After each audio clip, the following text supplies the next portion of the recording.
Como ajudar alguém a morrer? A graça da morte, seu desastrado encanto, é por causa da vida. Adélia Prado. Alguém está morrendo diante dos seus olhos. Você pode se sentir à margem da cena e isso é muito inquietante. O que eu vou fazer agora? Essa pessoa está morrendo e o que eu tenho que fazer por ela? O que posso fazer por ela? O que devo fazer por ela? O que quero fazer por ela?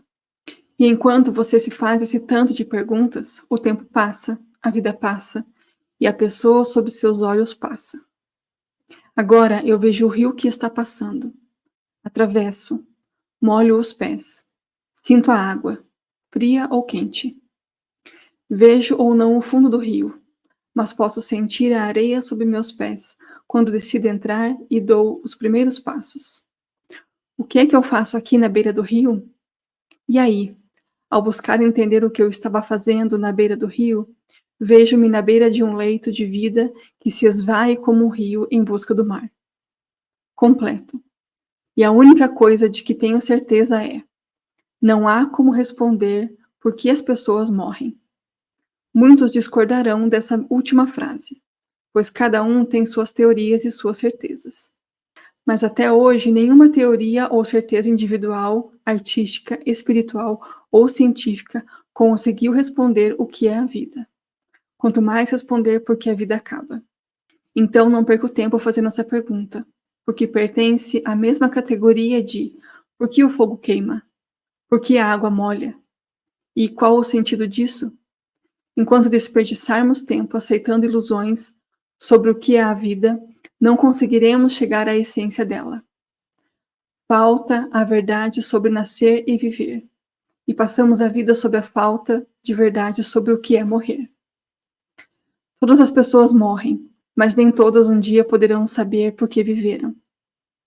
Não sei por que as crianças morrem. Não há explicação para isso, mas elas morrem. Também não sei por que jovens morrem, mas eles morrem. Os velhos morrem, e apesar de ser mais ou menos óbvio que quando ficamos idosos podemos morrer, nem sempre é simples aceitar esse destino lógico. Não é raro depararmos com pessoas que não aceitam que seus amados, mesmo os bem velhinhos, morram.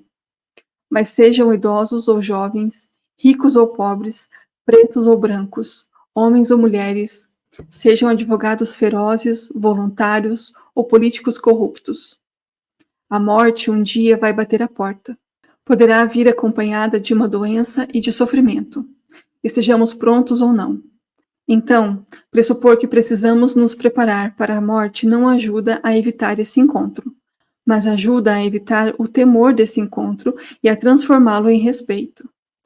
Durante esse processo complexo de cuidar de um ser humano em todas as suas dimensões, fico sem saber por que as pessoas morrem e não vou saber nunca. Mas sei que existe um bom motivo para eu estar ali, na beira do leito, na beira do rio.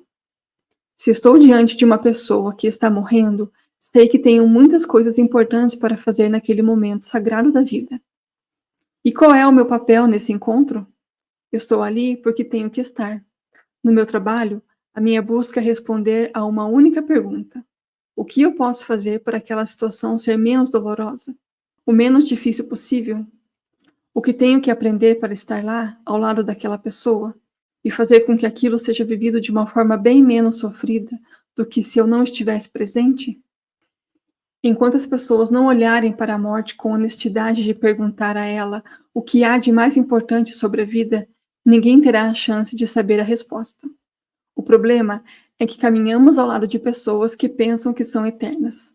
Por causa dessa ilusão, levam a vida de modo irresponsável, sem compromisso com o bom, o belo e o verdadeiro, distanciadas da própria essência. Pessoas que não gostam de falar ou pensar sobre a morte são como crianças brincando de esconde-esconde numa sala sem móveis. Elas tapam os olhos com as mãos e acham que ninguém as vê. Pensam de um jeito ingênuo: se eu não olho para a morte, ela não me vê. Se eu não penso na morte, ela não existe. E é essa ingenuidade que as pessoas praticam o tempo todo com a própria vida. Pensam que, se não olharem para o lixo de relação afetiva, o lixo de trabalho, o lixo de vida que preservam a qualquer preço, será como se o lixo não existisse. mas o lixo se faz presente. Cheira mal, traz desconforto, traz doenças. Elas podem pensar que, se não olharem para o Deus morto que cultivam em seus dogmas, esse Deus ficará bem comportado para sempre. Não querem saber da verdade de um Deus morto que não se abre para o milagre do encontro sagrado.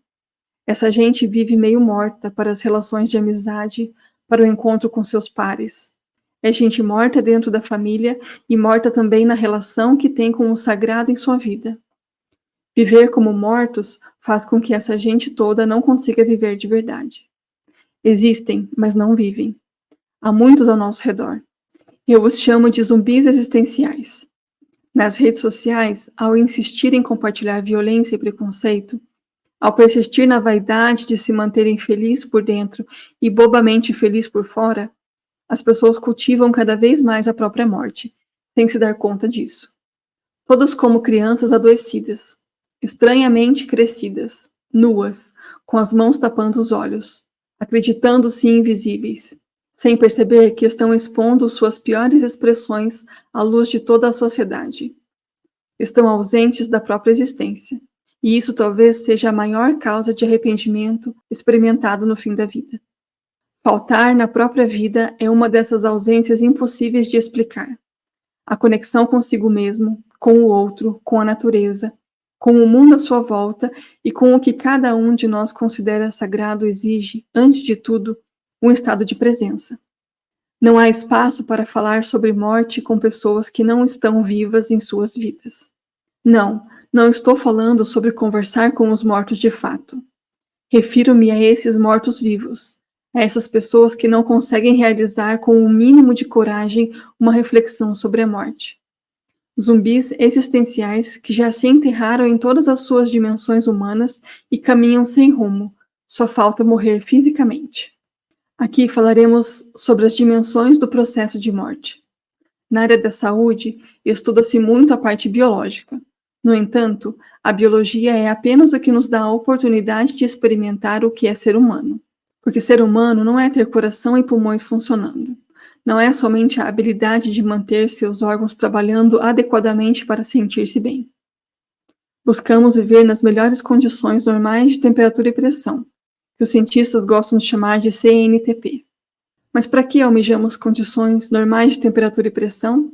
Para que desejamos ter órgãos e funções corporais em pleno funcionamento? Para que possamos ter a experiência de ser humanos.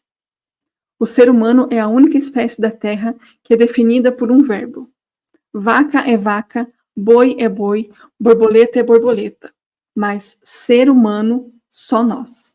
Nascemos animais, mamíferos pensantes e conscientes, mas só nos tornamos humanos à medida que aprendemos a ser humanos. No entanto, a maior parte dos animais da nossa espécie ainda não sabe o que é isso. Quando refleti sobre o assunto, entendi finalmente o sentido da expressão humanização. Até então, me parecia sem sentido humanizar o humano.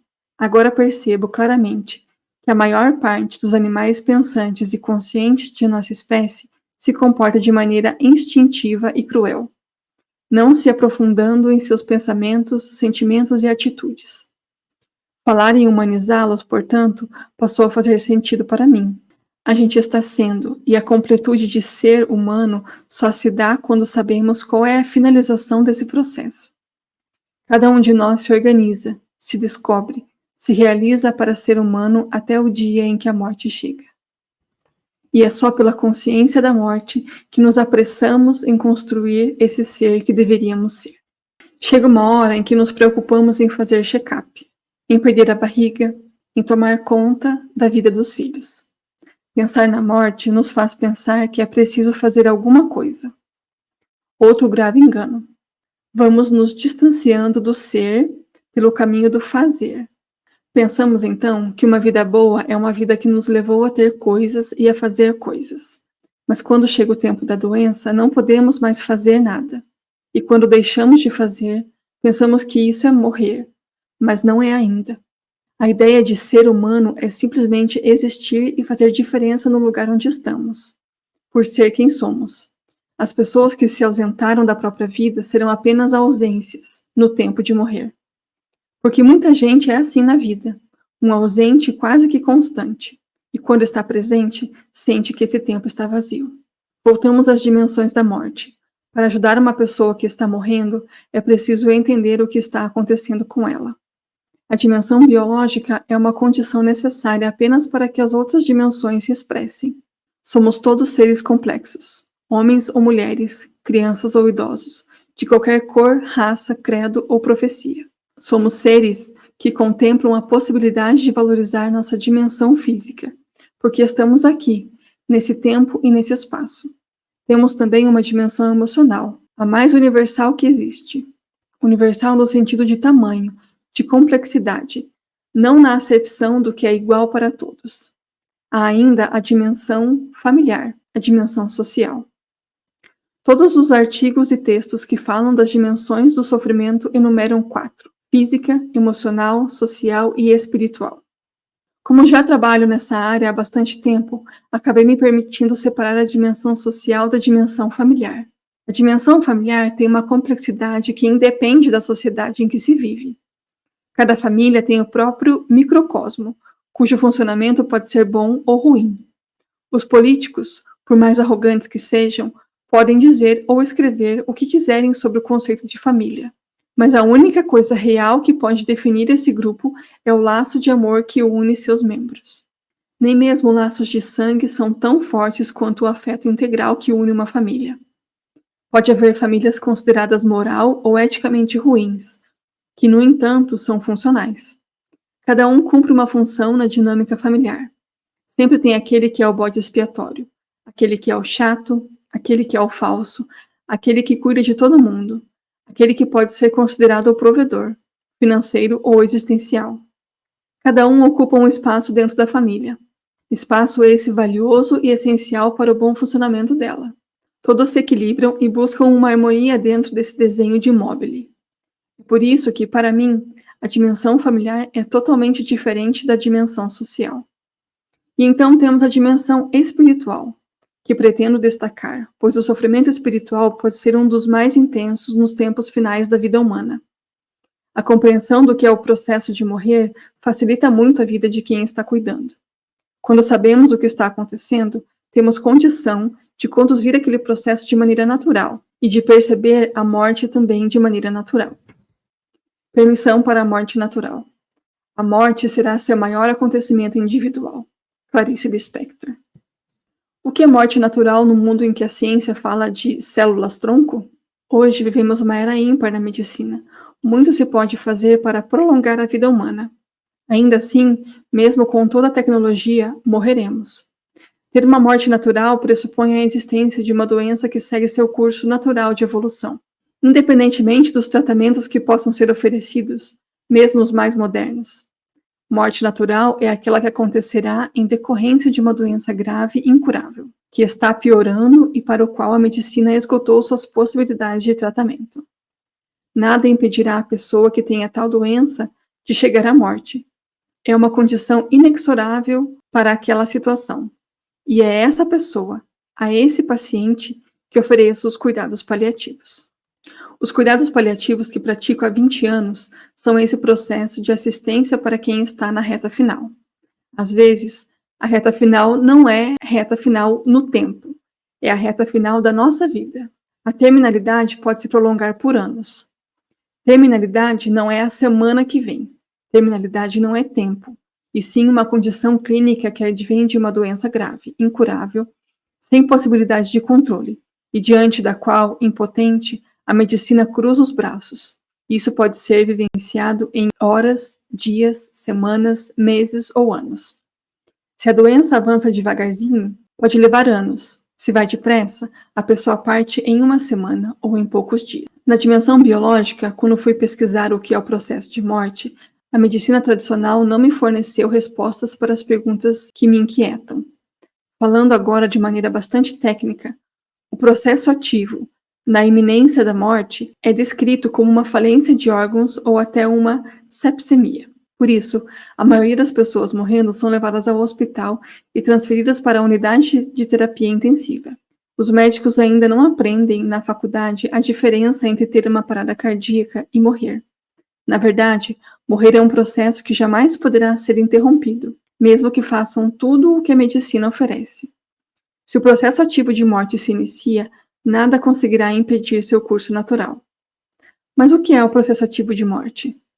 Encontrei respostas somente na medicina oriental.